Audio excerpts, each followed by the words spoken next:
In this fifth episode, we get to the heart of our practical training, adapting the 5 steps of this canvassing strategy to the conversations we want to have. Harrison Drinkwater was the main author and steward of our original guide, so we'll let him explain. The Conversation Canvassing Guide has been adapted from training sessions held by our friends at indivisible.org, a national clearinghouse for democratic action. We hope it helps canvassers prepare for possible twists and turns in your conversation with voters. It's a guide to encourage open and spontaneous dialogue with lots of careful listening. To frame this, let's review our goals. People in homes feel a sense of connection to us, and we find some common ground with them. If we meet unregistered voters, they get information and we encourage them to vote. We collect data. It may be about voters themselves. Has that person moved away? Or about the issue we're discussing. Does a person support or feel undecided or oppose the position we hold? Or it may be very concrete. How many signatures did we get on our petition? That points to our last goal. People in homes express support and take action on a target issue. They get engaged through their action and maybe even join our group. In election years, 2022 and 2024, our conversation was aimed at voter registration and motivation for voting itself. We wanted to find low propensity voters, those who voted infrequently, got taken off the voting rolls, or just didn't see the point. Your group may decide on a similar campaign. That's one of your options.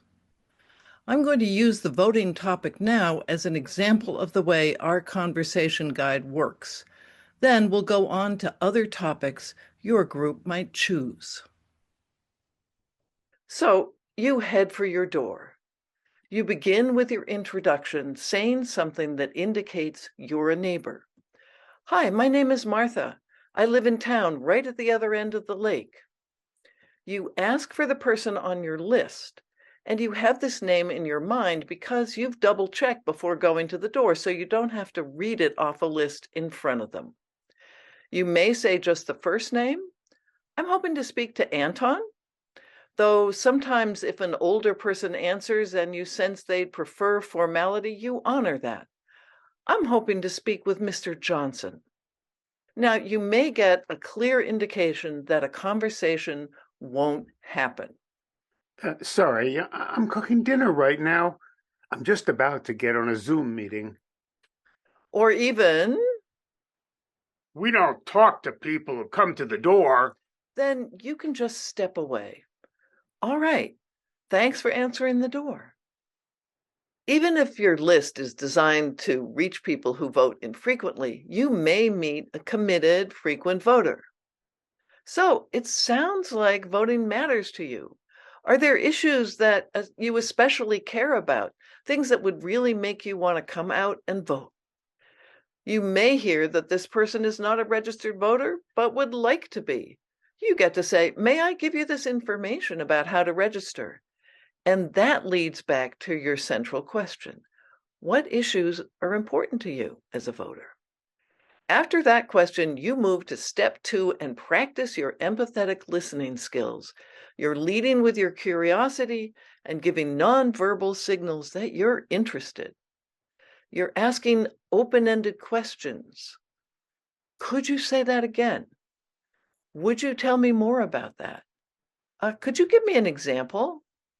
And you may find a way to use active listening, repeating back to affirm or clarify.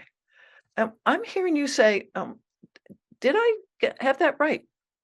As you're listening, you're looking for a chance to share your own story or some of your perspectives. That's step 3.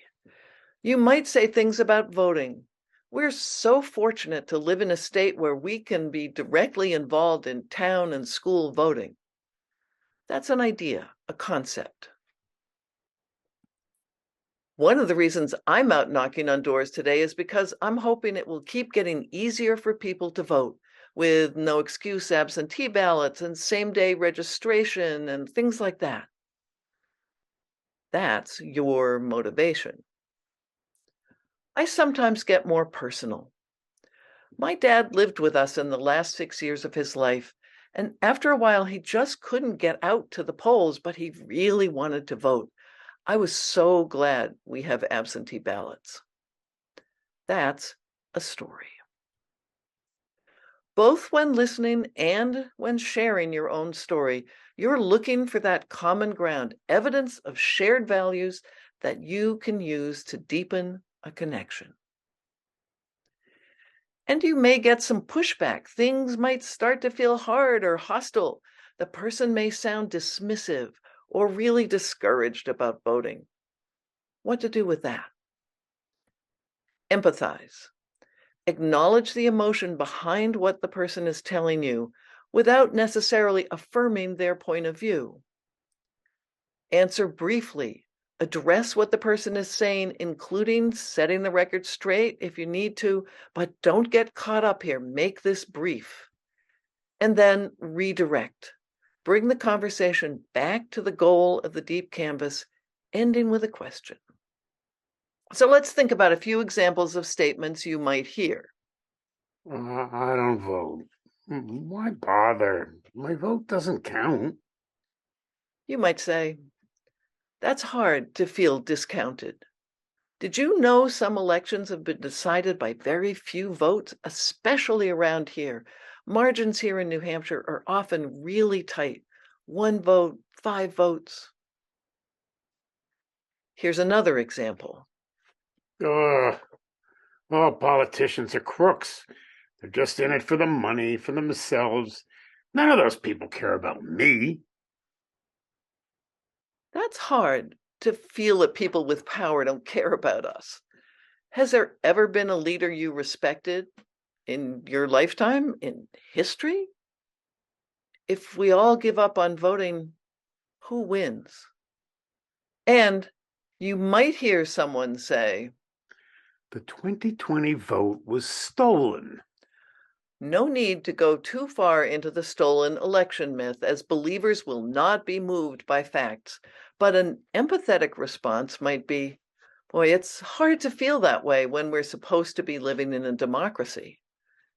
If voting isn't the way, how do you think people can have their opinions heard and try to make their lives better? What do you do when you think something should change?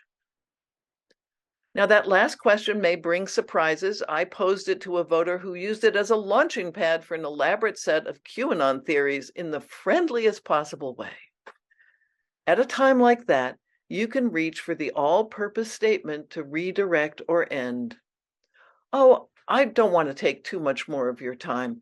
It's been really helpful talking with you today. Or you might want to keep talking, and then you get to say, before I leave, I just want to circle back. This gets you to the final step, which involves asking for some action and getting some data. Do you think you'll register to vote? And try to make it concrete. Do you have a plan for that? And of course, will you vote in the next election? Finally, you can see if some follow-up is possible. I know you might not have time to get down to the town hall right away, but I think you won't find the process too complicated. Could I come back to see how it went for you? And remember, too, that simply thinking some more can be a form of action. Thanks so much for your time and ideas. Do you think you'll maybe keep thinking about this? I can come back and talk with you some more. And there's one kind of follow-up. If you meet someone who seems enthusiastic about working with your group, there's a group of us in town. We're pretty active. We'd love to see you at our meetings. I can give you information about that. The key to developing your own guide for conversation canvassing is to plan backward. Start your thinking with step 5, that last call to action. Decide what your goal is. In other words, what's the ask that you're going to make of people you meet at doors? When you have an idea about that, you can go back to step 1 and think about how to frame your purpose with a question. It may also help to think about different types of goals. Building awareness may be the type of goal you choose when there's not an immediate issue for concrete action. We're out listening to what issues are on people's minds so we can report to candidates for next year's elections. Or your goal is to get specific opinion data. We're out listening to what people in town think about the proposal to locate a new landfill here. Do you have an opinion on that? And there's the goal of getting a person to take a concrete action as a result of the conversation. Will you come to our rally to support trans youth? Now, let's take the topic of public education as an example. We're out today talking with neighbors about public education, hoping to hear how people feel about using tax dollars for private schools. Is that something you've been hearing about, the education freedom accounts? And then at the end of this conversation, you have your awareness ask. Could I give you this information sheet to read? Let's say, though, that with this same topic and opening, your goal is to gather data. Would you say you support or oppose education freedom accounts? Here, your goal is for the person to state a position and take a stand, and you'll record those responses, keep track. Or let's say your goal is high turnout at a public event. Here, the call to action is, will you come to the school board meeting in 2 weeks? Canvassing in the summer and fall of 2025, we chose a topic that's on lots of people's minds: affordability. It's an issue canvass where we ask, is there something that could change to make your life more affordable? What would you say is your top concern? We also developed a way to extend conversations to include accountability for extremist elected officials, informing voters about their actions and their responsibility for making our lives worse. To explain that approach more, we're adding a bonus video to our training series, episode 11. You should watch the first 6 videos first, the basics, but then you can skip to 11 if you want to, or you can continue and view all episodes in sequence to get there. The video training section of our website is where you are right now, but you'll find a lot more if you explore the site a bit. We have sample conversation guides under the Canvassing tab. Click there to select Conversation Guides on the drop-down menu. We hope that those documents will help your group choose one of our guides or develop your own. And you can always contact us for help. Remember that this is a pattern, a framework with lots of flexibility, because you're responding to real people in real time. In the next episode, number 6, I'll address practical logistics for canvassing. I'll see you then.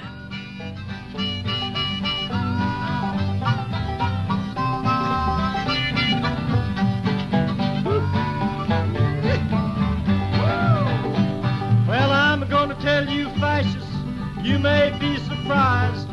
People in this world are getting organized. You're bound to lose.